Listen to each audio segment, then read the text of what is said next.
Tervehdys täältä Kainuun ruskamaisemasta.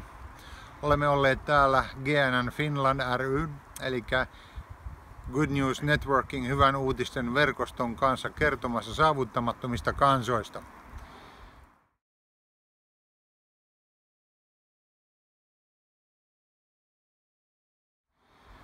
Meillä on ollut hyvä kierros koko viikon ja samalla olemme tutustuneet niihin ratkaisumaisemiin, joissa Suomen kansan itsenäisyys toisen maailmansodan, etenkin talvisodan aikana ratkaistiin.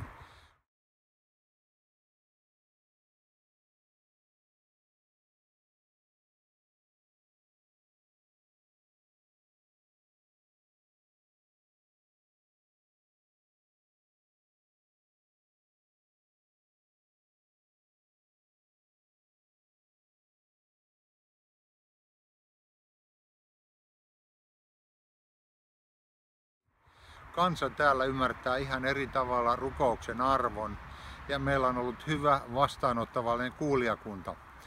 Olemme käyneet erilaisissa seurakunnissa ja myöskin antaneet informaatiota ja haastaneet ihmisiä rukoilemaan saavuttamattomien kansojen puolesta, joita löytyy yli 6000 vielä tässä maailmassa. Kiinnostunut siitä, että sinun seurakunnassasi kävisimme kertomassa maailman tärkeimmästä asiasta.